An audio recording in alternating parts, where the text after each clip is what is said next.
Right, अगला question बच्चों में ले रहा हूं, अगला क्वेश्चन में ले रहा हूं।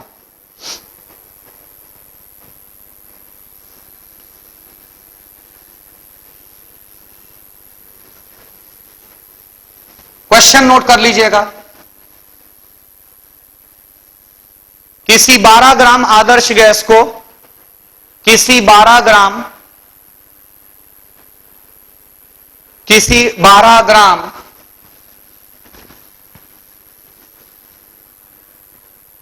12 ग्राम आदर्श गैस को T डिग्री सेंटीग्रेड,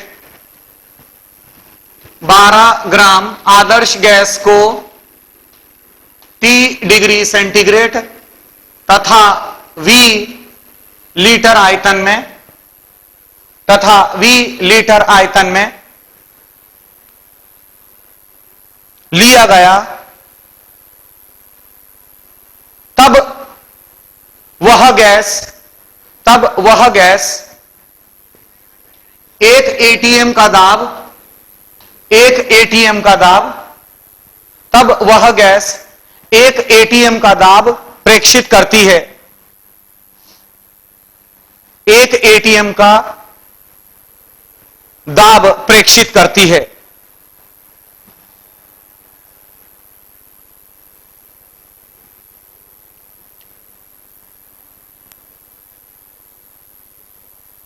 जब तापमान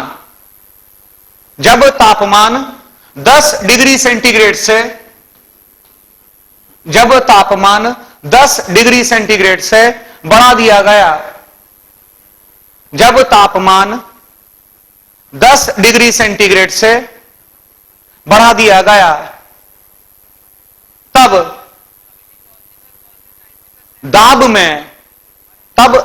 में 10% की वृद्धि मापी गई, 10%, तब दाब में 10% की वृद्धि मापी गई।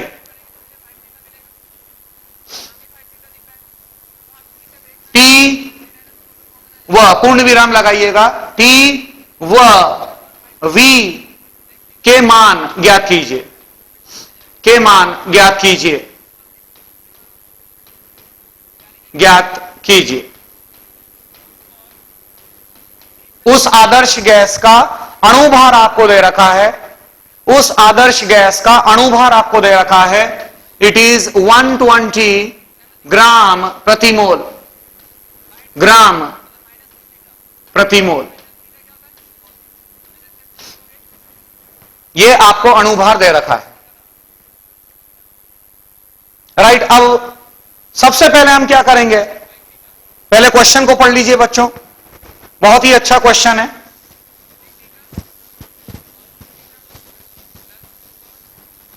बेसिक लेवल का क्वेश्चन है। 12 ग्राम हमने आदर्श गैस को लिया है, और जो आपने 12 ग्राम आदर्श गैस को, मान लीजिए कि ये हमारा पात्र है जिसका आयतन V लीटर आपको दे रखा है। प्रश्न में आपको वो जो पात्र है, राइट, उस पात्र का जो आयतन है वो आयतन V लीटर है। अब इसके अंदर आपने जो आदर्श गैस है उसके मोलों की संख्या, ideal gas, number of moles of ideal gas, 12 ग्राम दिया हुआ भार, मोल बराबर होता है दिया हुआ भार बटा अणुभार। अणुभार आपको दे रखा है 120 ग्राम प्रति मोल, अर्थात मोलों की संख्या आ जाएगी 12 बटा 120, दैट इज इक्वल टू 0.1।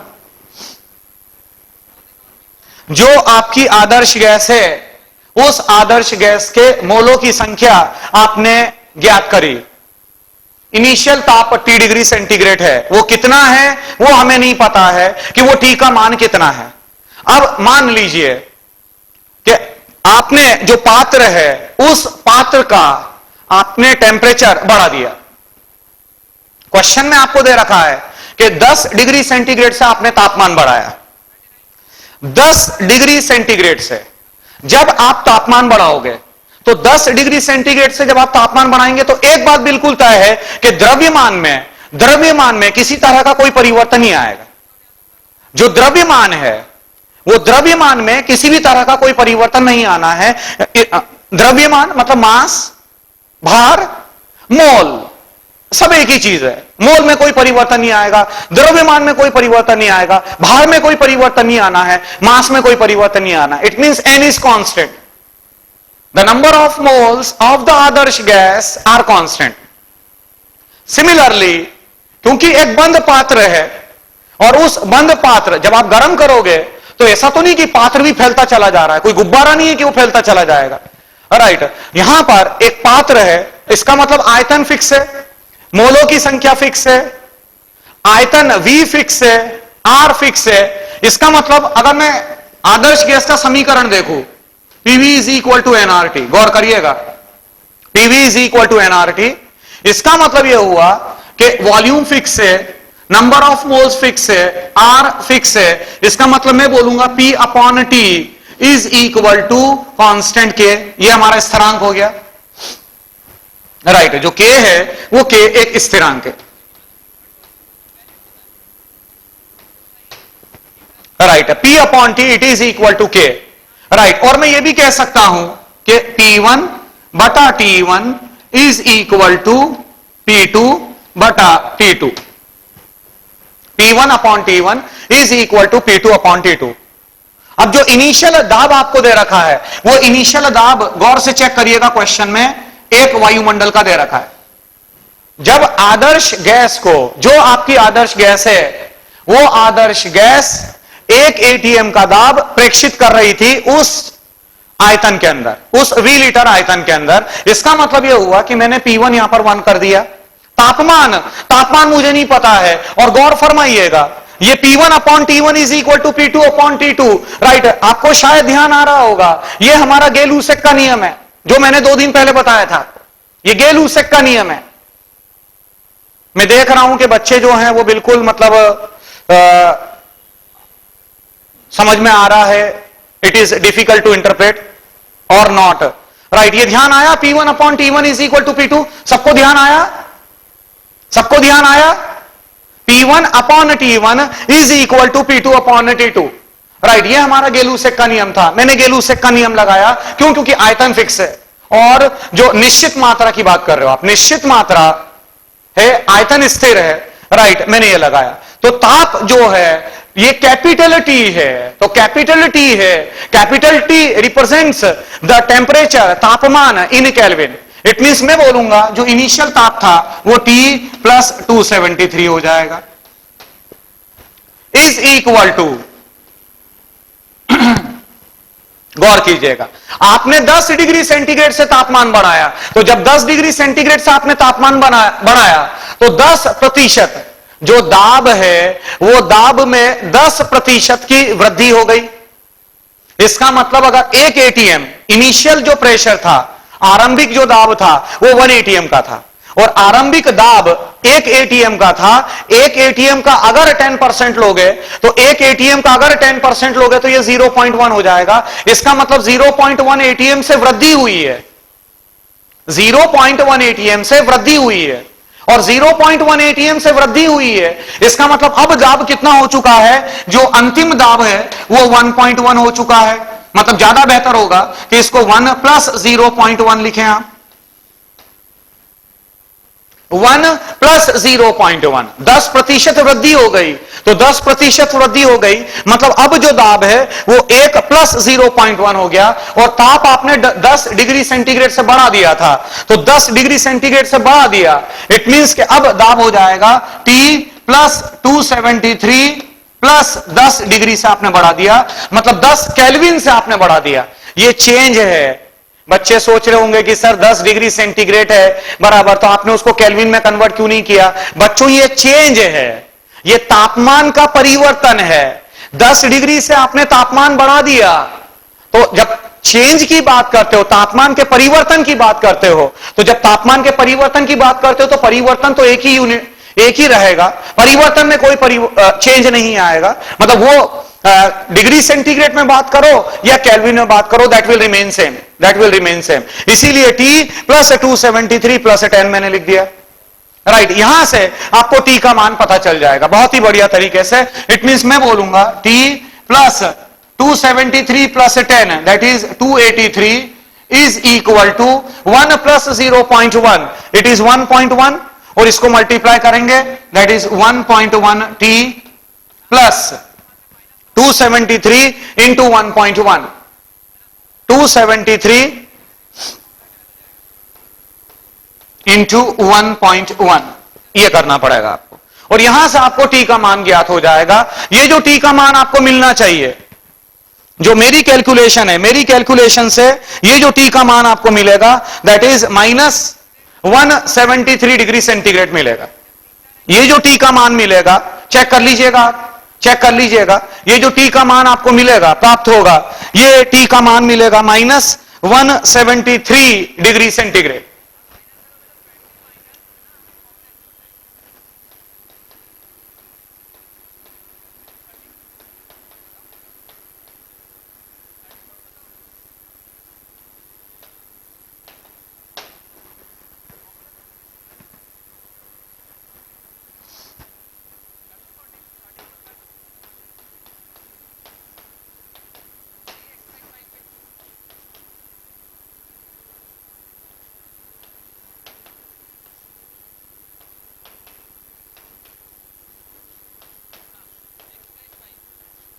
ये आपको प्राप्त होगा, जो टेम्परेचर मिलेगा हमारे को that temperature it is equal to minus 173 degree centigrade.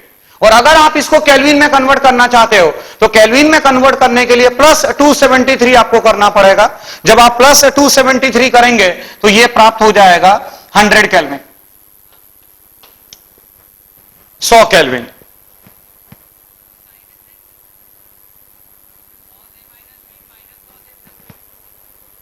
मतलब T का मान पता चल गया। अब V का मान, क्वेश्चन में आपसे यह पूछा जा रहा है कि T व V के मान को ज्ञात कीजिए, T व V के मान को ज्ञात कीजिए, बराबर है। अब मैं क्या करूंगा देखिएगा, ये तो आपने T का मान ज्ञात किया, राइट, T का मान माइनस 173 डिग्री सेंटीग्रेड और केल्विन में ये 100 केल्विन आपको मिल रहा है।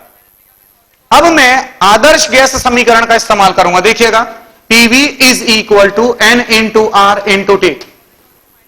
आयतन मुझे V पता करना है, दूसरा जो पार्ट था इसका, मतलब मैं बोलूंगा V is equal to nRT upon P। मोलों की संख्या, ये चेक करिए, आपके सामने मोलों की संख्या लिखी हुई है, इट इज 0.1, इट मींस यहां पर मैंने लिखा 0.1 इंटू R का मान 0.0821।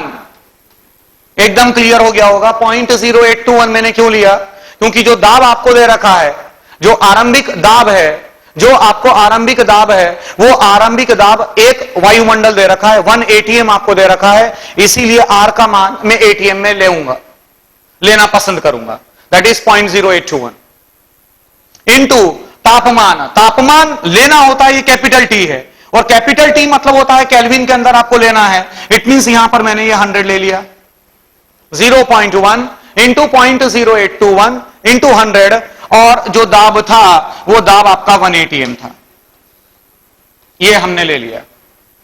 इट मींस मल्टीप्लीकेशन काफी आसान है, that is 0.1 into 100 it is 10, 10 into 0.0821।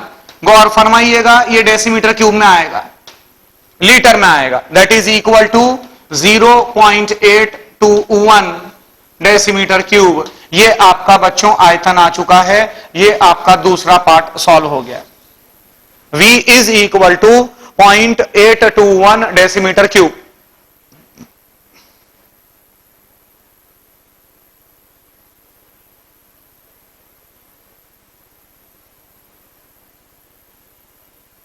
Right, अगला क्वेश्चन में ले रहा हूं, अगला क्वेश्चन में ले रहा हूं, सभी बच्चों ने नोट कर लिया होगा।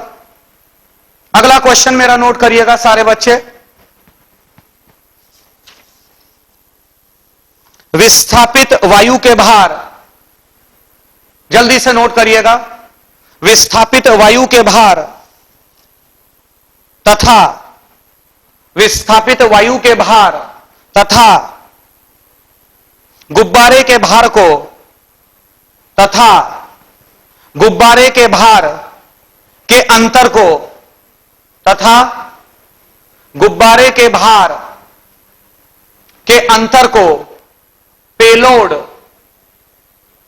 तथा गुब्बारे के भार के अंतर को पेलोड कहते हैं। पेलोड कहते हैं। यदि 27 डिग्री सेंटीग्रेड पर यदि 27 डिग्री सेंटीग्रेड ताप पर 10 मीटर त्रिज्या वाले 10 मीटर त्रिज्या वाले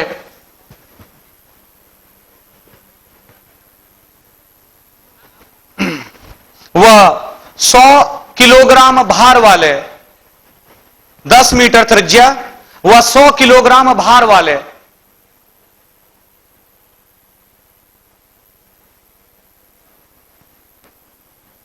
किसी गुब्बारे में 1.66 बार 1.66 बार पर यदि हीलियम गैस भरी जाए यदि हीलियम गैस भरी जाए तब पेलोड के मान की गणना कीजिए। तब पेलोड के मान की गणना कीजिए।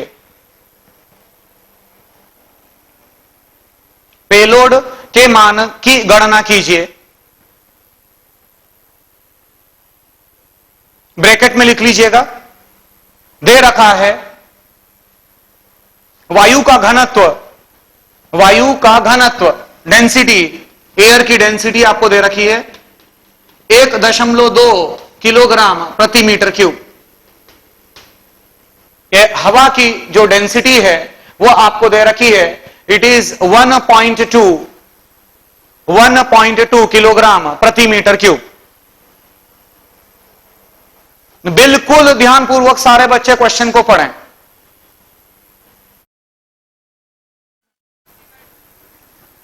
हां बच्चों, तो अब यहां पर जो ये पेलोड है, ये पेलोड का कॉन्सेप्ट कई जगह पर आप इस्तेमाल करते हैं। पेलोड का कॉन्सेप्ट रॉकेट टेक्नोलॉजी में आता है कि जो रॉकेट होते हैं, रॉकेट जो होता है राइट, तो रॉकेट जब लॉन्च किया जाता है तो जब रॉकेट लॉन्च किया जाता है तो उसका पेलोड कैपेसिटी होती है राइट। मिसाइल टेक्नोलॉजी के अंदर मिसाइल जो होती है बराबर है, जो मिसाइल के बारे में आप लोग जानते होंगे, तो जो मिसाइल है राइट, उस मिसाइल टेक्नोलॉजी के अंदर भी आप पेलोड का कॉन्सेप्ट यूज करते हैं राइट। कि मतलब मिसाइल अगर एक सिंपल शब्दों में बात किया जाए, अगर उसको एक आसान शब्दों में बात किया जाए तो इसका मतलब यह हुआ कि वो मिसाइल कितने भार को लेकर उड़ सकती है। जैसे कि शायद आपको पता होगा कि हर मिसाइल परमाणु बम को नहीं उठा सकती है। परमाणु बम का अपना वजन होता है और परमाणु बम का अपना वजन होने की वजह से अगर मान लीजिए कि मिसाइल की ताकत बहुत ज्यादा नहीं है, उसका पेलोड अच्छा नहीं है, तो जब मिसाइल का पेलोड अच्छा नहीं होगा बराबर है, तो फिर वो परमाणु बम नहीं ले जा पाएगी। हर मिसाइल परमाणु बम को नहीं कैरी कर सकती है। उसी तरीके से यहां पर गुब्बारे को लेकर बात करी जा रही है कि एक बड़ा सा गुब्बारा है राइट। आप देख सकते हैं ये एक बड़ा सा गुब्बारा है और ये जो बड़ा सा गुब्बारा है, इस गुब्बारे में की त्रिज्या रेडियस आपको दे रखा है इट इज 10 मीटर। बहुत बड़ा है, आप देख सकते हैं 10 मीटर। जस्ट कल्पना करिएगा 10 मीटर मतलब तकरीबन 25-30 फीट हो जाएगा। बहुत बड़ा उसका रेडियस है, बहुत ह्यूज गुब्बारा है राइट। और अब इतना बड़ा गुब्बारा है कि आराम से आपको लेकर आप उसमें बैठ जाइए राइट, और बैठ जाइए तो आराम से आपको लेकर जाएगा। राइट, कई टूरिस्ट प्लेसेस होती हैं, कई टूरिस्ट प्लेसेस हैं, बराबर है, जहां पर के आप इसकी सैर भी कर सकते हैं, गुब्बारे में बैठकर आप उसकी सैर कर सकते हैं, राइट, इस तरह का। या जो वैज्ञानिक होते हैं, वो वैज्ञानिक कई बार जो पृथ्वी है, वो पृथ्वी के लोअर वायुमंडल की, पृथ्वी का जो निचला वायुमंडल है, उस निचले वायुमंडल का अध्ययन करने के लिए आप इस गुब्बारे का इस्तेमाल करते हैं। इस गुब्बारे के अंदर वो बैठकर, राइट, कैमरा के साथ में, सारे कैमरा और इसके साथ में, राइट, जो लोअर एटमॉस्फेयर होता है, राइट, उसकी वो स्टडी करते हैं। तो यहां पर भी ये जो गुब्बारा है, राइट, इस गुब्बारे का रेडियस आपको दे रखा है, इट इज 10 मीटर। तो सबसे पहले मैं क्या करूंगा, अच्छा, गुब्बारे को हल्का बनाना बहुत ज्यादा जरूरी है। क्यों हल्का बनाना बहुत ज्यादा जरूरी है? कि गुब्बारा ऊपर कब जाएगा? गुब्बारा ऊपर तभी जाएगा जब वो हल्का होगा। तो इसके अंदर से क्या करना पड़ेगा? गुब्बारे को हल्का बनाने के लिए सबसे पहले क्या करते हैं कि इस गुब्बारे में से, मतलब ऐसे अपन थोड़ा सा काल्पनिक लेवल पर बात कर रहे हैं कि ये गुब्बारा अपने आप में स्फेरिकल है, राइट। अब ये जो गुब्बारा है, इस गुब्बारे में से आपने सारी के सारी हवा को निकाल लिया। हवा भारी है, आप देख सकते हैं, डेंसिटी, हवा की घनत्व आपको दे रखा है 1.2 किलोग्राम प्रति मीटर क्यूब, बराबर है। मतलब हवा जो है वो अपने आप में भारी है, और हवा भारी है, राइट। अब हवा को निकालना है। मेरा क्या उद्देश्य है? मेरा ऑब्जेक्टिव क्या है? मेरा ऑब्जेक्टिव यह है कि जो गुब्बारा है जिसकी त्रिज्या ये दे रखी है, इसमें से सारी हवा को निकालो और हवा को निकालकर उसमें कोई हल्की गैस भेज दो। हल्की गैस का मतलब है कि उसमें हीलियम गैस इंट्रोड्यूस कर दो आप। अब हवा के मुकाबले हवा जिसका कि molar mass, average molar mass, right, जिसका अणुभार आप हवा का तकरीबन 29 लेते हो, बराबर। और हीलियम की अगर मैं बात करूं तो हीलियम का जो अणुभार होता है, परमाणु भार होता है, वो तो मात्र 4 होता है। इसका मतलब हीलियम काफी हल्की गैस है, और क्योंकि हीलियम काफी हल्की गैस है, इसीलिए आप हीलियम गैस को उस गुब्बारे के अंदर भर दो। गुब्बारा हल्का हो जाएगा। गुब्बारा हल्का हो जाएगा तो अब वो जा सकता है ऊपर, और उसके साथ में कोई वजन बांधोगे, गुब्बारे के साथ में अगर आपने वजन बांध दिया तो वो कुछ वजन को लेकर भी उड़ सकता है। तो जो वजन है वही पेलोड है, उसे ही पेलोड कहा जाता है। तो अब मैं क्या करूंगा? सबसे पहले मेरा उद्देश्य होगा कि ये जो गुब्बारा है जिसकी त्रिज्या आपको दे रखी 10 मीटर, सबसे पहले मैं क्या करूंगा? इसका आयतन ज्ञात करूंगा। आयतन ज्ञात करने के लिए गुब्बारे का आयतन, गुब्बारे का आयतन बराबर 4/3 पाई आर क्यूब का मैं इस्तेमाल करूंगा। 4/3 pi r cube, right. That is मैं बोलूंगा 4/3 इंटू 22/7 इंटू 10 इंटू 10 इंटू 10। और ये आपको जो त्रिज्या, जो ये आयतन मिलेगा आपको, ये आयतन आपको मीटर क्यूब के अंदर प्राप्त होगा, राइट। और ये जो इसका जो मान मिलेगा वो है 4.18667 इंटू 10⁻³ मीटर क्यूब। बहुत बड़ा बलून है, बहुत बड़ा गुब्बारा है, बराबर। तो आयतन भी आपको बहुत ज्यादा प्राप्त हो रहा है, राइट। ये 4.18667 इंटू 10⁻³ मीटर क्यूब, ये आपने आयतन ज्ञात किया गुब्बारे का। अब इस गुब्बारे में पहले हवा भरी हुई है, बहुत बड़ा गुब्बारा है, इमेजिन करिएगा, और इस गुब्बारे के अंदर हवा भरी हुई है। अब हवा का प्रतिस्थापन करना है हीलियम से, सब्स्टिट्यूशन परफॉर्म करना है, हवा निकालनी है, और हवा को निकालकर उसके बदले में हीलियम गैस भरनी है। तो सबसे पहले तो हवा को निकालना पड़ेगा। अब हवा को निकालने के लिए, मतलब कितना भार हवा का मैं निकालूंगा, मैं भार ज्ञात कर सकता हूं। मैं जानता हूं घनत्व बराबर भार बटा आयतन, भार बटा आयतन।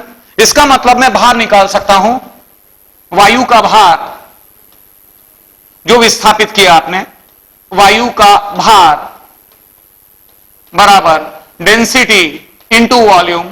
डेंसिटी इज 1.2 इंटू, इकाई को मेहरबानी कर सारे बच्चे इकाई का ध्यान रखें, मेहरबानी कर प्लीज, राइट। इकाई डेंसिटी 1.2 किलोग्राम पर मीटर क्यूब, राइट। तो ये मीटर क्यूब में ही है, मतलब आयतन में कोई परिवर्तन नहीं करना है, राइट। 1.2 इंटू 4.18667 इंटू 10⁻³ ये जो भार आपको प्राप्त होगा ये किलोग्राम में होगा। ये जो भार है वो किलोग्राम में प्राप्त होगा, और इसका जो मान अगर आप निकालोगे 1.2 इंटू 4.18667 इंटू 10⁻³ ये तकरीबन 5000 किलोग्राम मिलेगा। ये तकरीबन आपको 5005.024 इंटू 10⁻³ किलोग्राम प्राप्त होगा।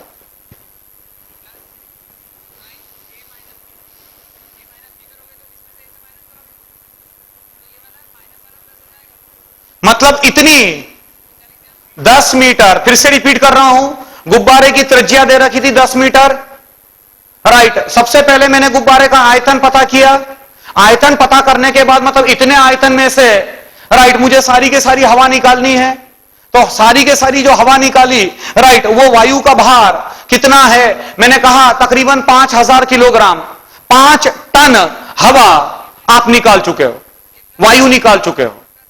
और अब इतने आयतन में, ये जो आयतन निकाला है आपने, इतने आयतन में अब आपको हीलियम गैस भरनी है। मतलब मैं क्या करूंगा, मैं हीलियम के मोलों की संख्या ज्ञात करूंगा जो उस आयतन में भर रहा हूं। अब तो आप वायु को निकाल चुके हो, और वायु को निकालने के बाद अब हीलियम गैस डाल रहे हो उसमें। इट मींस कि PV is equal to NRT, वही आदर्श गैस समीकरण, हीलियम के मोलों की संख्या बराबर P इंटू वी बटे में RT। दाब क्वेश्चन में आपको दे रखा है 1.66 बार पर गुणित 1.66 बार पर हीलियम गैस को आपको अंदर डालना है, राइट। आयतन, गुब्बारे का आयतन कितना निकाला था आपने, 4.18667 इंटू 10⁻³ गुणित 10⁻³ आप बोलेंगे सर आपने फिर से 3 से 1000 से क्यों गुणा किया? यह 1000 से इसलिए गुणा किया क्योंकि R का मान मैं 0.083 लूंगा, और क्योंकि R का मान 0.083 लूंगा इसीलिए जो आयतन है उसको मैंने लीटर में कन्वर्ट किया, उसको मैंने डेसीमीटर क्यूब में, अर्थात मैंने उसको लीटर में कन्वर्ट किया, राइट। ये मैंने लीटर में कन्वर्ट कर लिया, अपॉन R 0.083 गुणित कितना तापमान दे रखा आपको, कितने तापमान के ऊपर आपको हीलियम गैस उसमें इंट्रोड्यूस करना है, 27 डिग्री सेंटीग्रेड आपको दे रखा है, राइट। ये तापमान हो गया 300 केल्विन।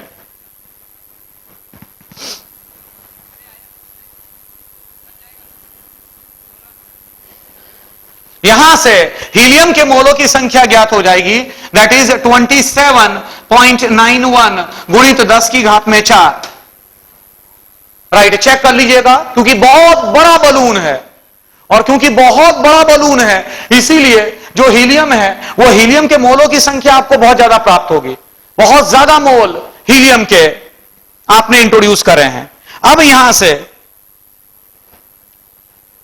ये जो हीलियम के मोलों की संख्या आई है, अब मैं मास पर जाऊंगा, मतलब हीलियम का मास, ये मोल जो आपने इस बलून में डाले हैं ये मोलों की संख्या है, राइट। अब मास तक जाना है, भार तक जाना है, द्रव्यमान तक जाना है, तो द्रव्यमान तक जाने के लिए मैं इसको 4 से गुणा करूंगा। हीलियम का परमाणु भार 27.91 इंटू 10⁴ इंटू 4, राइट, ये आपका ग्राम आ चुका है। इतना ग्राम हीलियम आपने बलून में डाली है। अब इतने ग्राम हीलियम आपने बलून में डाली है, मतलब हीलियम का भार किलोग्राम में, He का भार किलोग्राम में,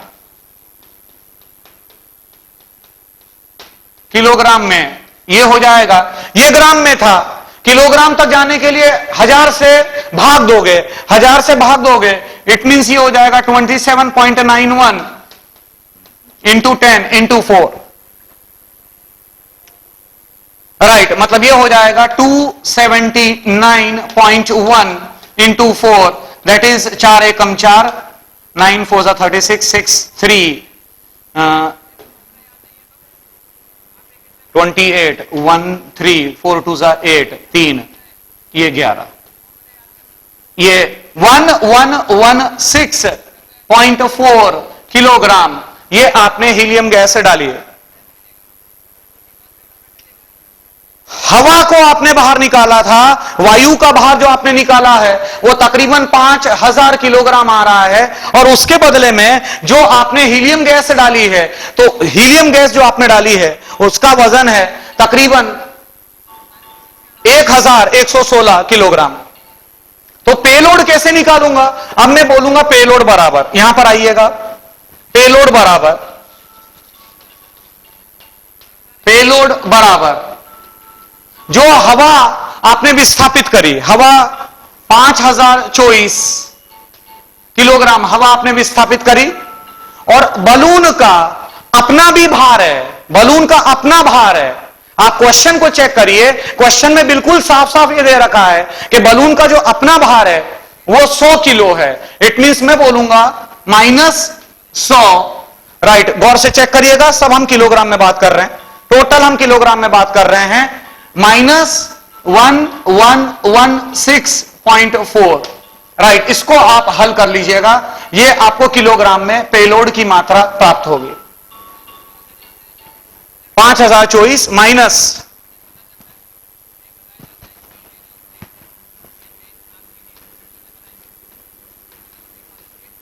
और ये अप्रोक्सीमेटली, यहां अप्रोक्सीमेशन का साइन लगा दीजिए, 3807.55 किलोग्राम, राइट। ये आपने जो आपका बलून है, जो आपका गुब्बारा था, उस गुब्बारे का पेलोड आपने ज्ञात किया।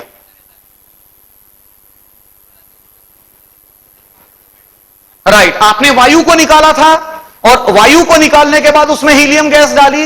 हीलियम गैस का कितने किलोग्राम आपने डाली? यहां पर लिखा हुआ है 1116.4 किलोग्राम आपने हीलियम गैस डाली थी। तो पेलोड बराबर कितनी वायु आपने निकाली, और वायु को निकालने के बाद उसमें आपने हीलियम गैस डाली, राइट। तो इसका जो अंतर आएगा वो अंतर इतना आ जाएगा, और यही आपका उत्तर है, यही आपका पेलोड कैपेसिटी आएगी।